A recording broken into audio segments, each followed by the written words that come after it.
Hati-hati menyikapi kejutan dari Mr. Donald Trump yang menunda pengenaan tarif sampai 90 hari ke depan. Karena ini adalah penundaan, bukan pembatalan. Artinya kemungkinan pengenaan tarif tersebut akan diberlakukan sangat mungkin terjadi. Jangan hanyut dalam euforia bursa saham yang hari ini di zona hijau. Perhatikan bursa saham hari ini naik berapa persen. Terus bandingkan dengan penurunan indeks bursa saham kemarin, berapa persen. Masih besar mana penurunannya atau kenaikannya. Tetap fokus dengan tujuan keuangan Anda dan tetaplah berorientasi pada investasi jangka panjang yang fokus dengan saham-saham berfundamental bagus. Bursa saham dalam waktu dekat masih akan bergejolak karena data-data ekonomi Indonesia tidak menunjukkan tren positif. Belum lagi perang dagang antara Amerika dan Cina masih akan terjadi. Kedua negara itu adalah dua negara dengan perekonomian terbesar di dunia. Kalau keduanya cekcok, pastinya akan berdampak global, termasuk Indonesia. Begitu juga dengan kurs rupiah, masih akan dalam tren pelemahan, karena belum ada sentimen positif yang bisa dijadikan tenaga untuk rupiah bangkit. Saya sih sudah menduga Donald Trump bakal ambil kebijakan penundaan ini, karena beliau kan seorang pengusaha dan seorang negosiator ulung. Bisa jadi ini semua adalah bagian dari strategi Donald Trump.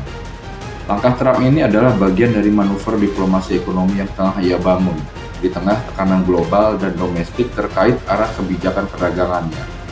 Protes dari berbagai negara dan protes dari dalam negerinya sendiri juga pasti sudah diperkirakan. Kita lihat sajalah permainan apa yang akan dimainkan Donald Trump ke depan. Asal jangan perang aja, bisa hancur lebur ekonomi dunia. Momentum penundaan pengenaan tarif oleh Amerika ini harus dimanfaatkan untuk melakukan konsolidasi terkait dengan kebijakan perdagangan, terutama dengan Amerika Serikat.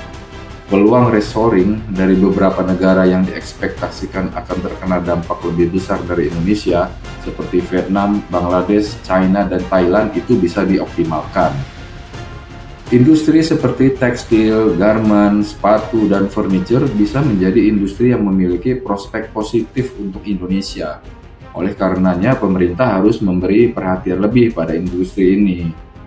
Kemudian juga kebijakan deregulasi untuk perizinan usaha dan kemudahan ekspor itu harus dipercepat.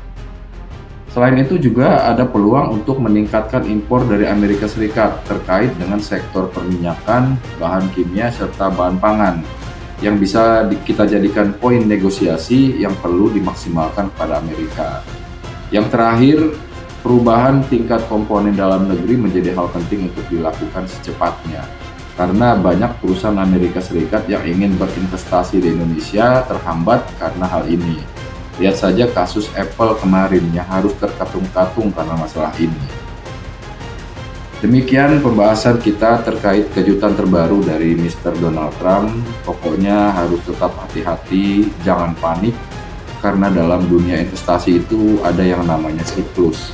Sesuatu yang hari ini turun, maka sangat mungkin akan kembali naik dalam waktu dekat. Silakan share video ini. Terima kasih atas kunjungannya dan sampai jumpa lagi.